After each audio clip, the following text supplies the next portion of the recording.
오늘 볼 하나님의 말씀입니다. 오늘 볼 하나님의 말씀은 신명기 28장 15절부터 24절까지의 말씀입니다. 신명기 28장 15절부터 24절까지의 말씀입니다. 제가 봉독하도록 하겠습니다. 15절입니다.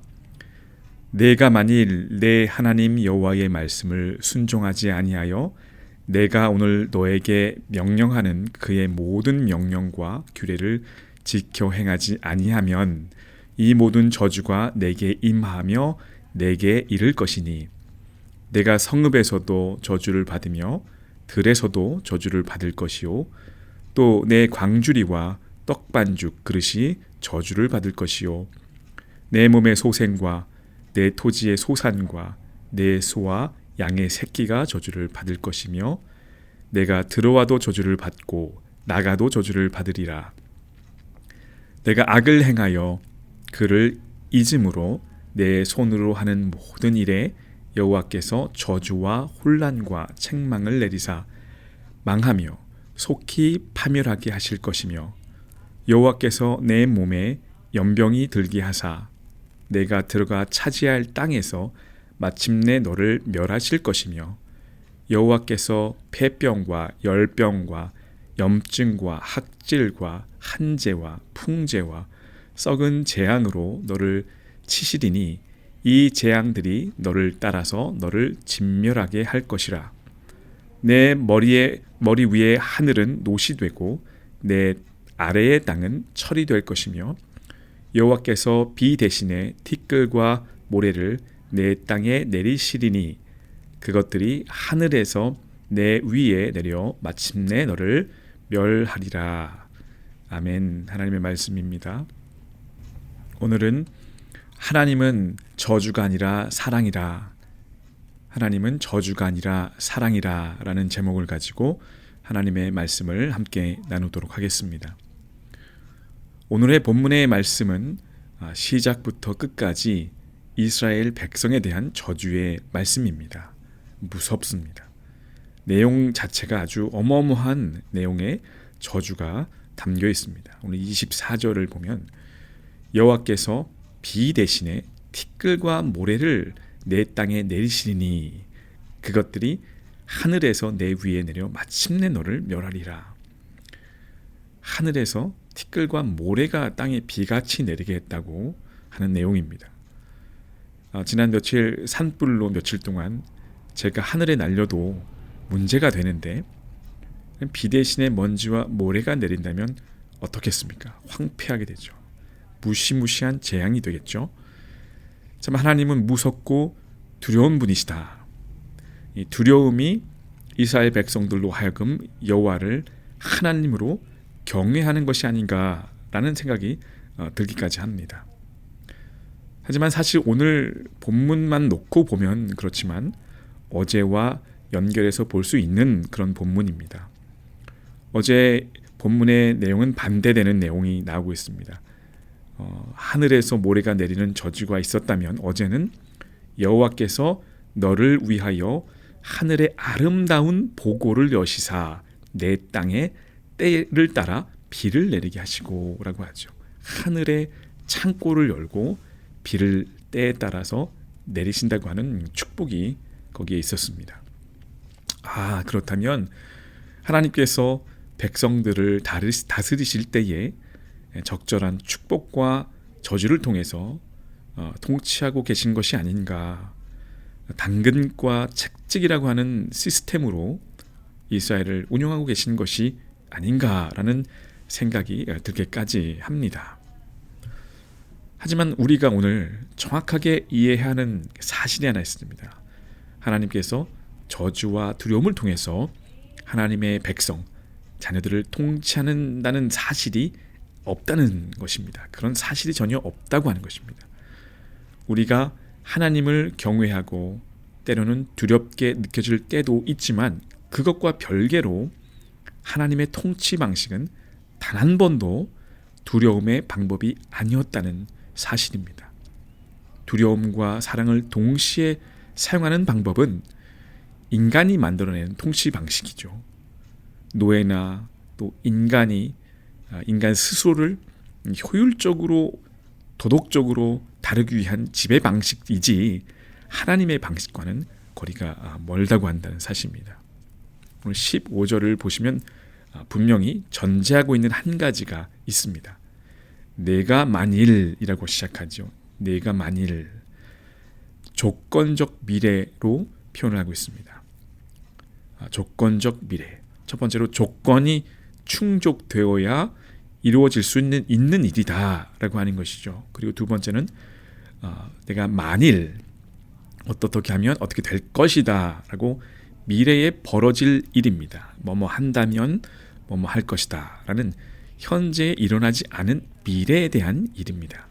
경고의 의미가 그래서 크다고 볼 수가 있습니다. 내일 본문까지 이어지기 때문에 오늘 말씀을 통해서는 하나하나 그 어떤 저주가 있는지 의미보다는 왜 하나님께서 이렇게 경고에 대한 말씀을 축복과 함께 넣어두셨는지 살펴보고 은혜를 누리는 오늘 아침 되시길 간절히 바랍니다. 저주가 의미하는 것이 무엇일까? 아니 그보다도 과연 이 말씀이 저주의 말씀인가? 한번 살펴볼 필요가 있습니다. 결론부터 말씀드린다면 저주의 말씀이 아닙니다. 인간을 저주하는 것이 아닙니다. 어떤 사람을 저주한다는 것은 하나님께서 그 사람에게 진노를 내려서 그를 벌하시도록 원하는 것인데 오늘 본문은 이와 같은 의지나 기원이나 기도가 전혀 나오지 않고 있습니다. 오늘 본문은 이러이러한 일을 하는 자는 이러이러한 저주가 내릴지어다 라는 형식으로 되어 있지 않고 이러이러한 일을 하는 자에게 이러이러한 하나님의 저주를 받는다 라는 형식이 되어 있습니다. 이게 무슨 차이냐라고 물어보신다면 이러이러한 저주가 내릴지어다와 이러이러한 저주가 내린다의 차이는 아주 굉장히 큰 차이입니다. 단어 하나 차이고 어떤 문장 하나의 차이지만 어떤 공포와 신뢰의 차이인데 하나님은 한 번도 우리를 공포로 다스린 적이 없습니다. 만약에 여러분께서 살이 너무 쪄서 몸에 이상이 생겨서 병원을 찾아갔다고 한번 생각해 보시기 바랍니다. 만약에 의사가 비만입니다. 음식을 좀 조절해서 드시지 않으면 큰 병에 걸리기를 소원하고 기도합니다 라고 말하는 것과 비만입니다. 음식을 좀 조절해서 드시지 않으면 큰 병을 얻을 것입니다 라고 말한다면 엄청난 차이가 있습니다. 큰 병이 걸리기를 기도합니다. 그렇게 원합니다 라고 말하는 것과 큰 병을 얻을 것입니다 는 굉장한 차이가 있죠. 그 누구도 이 의사에게 공표를 느끼거나 분노하지 않죠. 큰 병을 얻을 것입니다 이런 말을 들으셨다면 오늘의 본문에 바로 이러한 형태의 말씀이라는 것입니다. 말씀을 통해서 우리에게 공포를 느끼게 하거나 분노, 하나님에 대한 성품에 대한 질문을 갖게 하는 것이 아니라 오히려 오늘 말씀을 잘 살펴보면 하나님의 사랑의 성품과 하나님의 백성에 대한 세밀한 관심과 삶의 모든 영역에서의 관찰이 나타나기도 합니다. 들어와서 나가서 떡반죽, 또 그릇과 토지의 소산, 소와 양의 새끼, 또 몸의 구석구석에 있는 병들, 어떻게 하실지에 대한 하나님의 면밀함이 드러난다는 것입니다. 사실 정말 밉거나 분노하거나 저주하거나 처벌하기를 원한다면 특별한 말이 필요 없죠. 그런 대상에 대해서 그냥 처벌을 하고 맙니다. 그냥 행동으로 보이면 되는 일이죠. 그래서 오늘 본문은 저주에 대한 말씀이라기보다는 저주에 대한 책임이 누구에게 있느냐, 저주에 대한 책임이 이스라엘 백성 곧 우리 스스로에게 있다는 것을 다시 한번 확인시켜주는 말입니다. 수많은 예언자들이 예언했던 것처럼 인간에게 내리는 저주는 실제로 하나님이 내리신 것이 아니라 인간 우리 스스로가 불러왔다는 것입니다. 심지어 하나님께서는 하나님의 길을 떠나버린 우리를 저주하지 않으셨습니다. 저주는 하나님의 성품도 아니고 임무도 아닙니다. 우리가 가야 할 그 길을 벗어났기 때문에 우리는 우리 자신을 저주하고 있게 된다는 사실입니다. 오히려 하나님께서 하나님과 사람 사이에 있는 율법을 어기시면서까지 욕심 많고 악을 사랑하며 수많은 죄로 뒤범벅된 우리를 주저하지 않고 사랑하셨습니다. 오히려 하나님께서는 사랑의 하나님이라는 사실을 이 말씀을 통해서 우리에게 인식시켜 주신다는 겁니다. 우리는 수도 없이 많은 방법과 때에 하나님의 길을 벗어났던 적이 얼마나 많은지 모릅니다. 그때마다 하나님께서는 우리를 사랑으로 다시 이끌으셨다는 것입니다. 우리가 폭식을 하면 건강을 해치는 것은 당연한 것이고 법칙입니다. 우리 몸을 보호하기 위해서 세운 법칙입니다. 변경하지 않습니다. 따라서 하나님의 법을 떠나면 발생하는 일에 대해서 모든 사람에게 적용되는 하나님의 원칙입니다.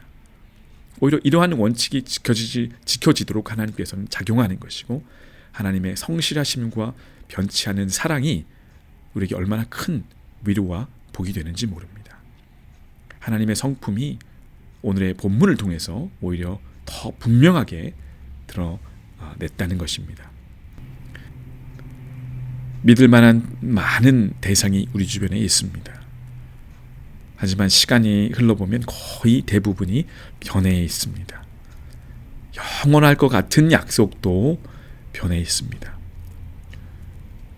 오래 갈 것 같은 사람과의 관계 깨져 있을 때가 많습니다. 근데 오늘 이 본문의 말씀은 실제가 되었고 현실이 되었습니다.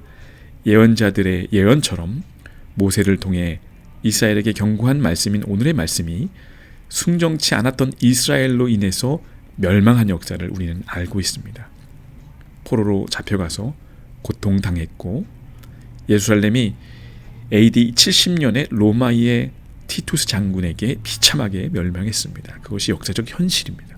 실제였습니다. 그리고 전 세계에 흩어져 살게 됩니다. 이스라엘 백성들이. 아마도 이스라엘 백성들이 다른 어떤 민족보다도 더 하나님을 사랑했고 또 하나님의 사랑을 받아왔기 때문에 여기에 따른 멸망이 더 크게 느껴질 뿐이지 하나님의 말씀과 언약은 변한 적이 없습니다.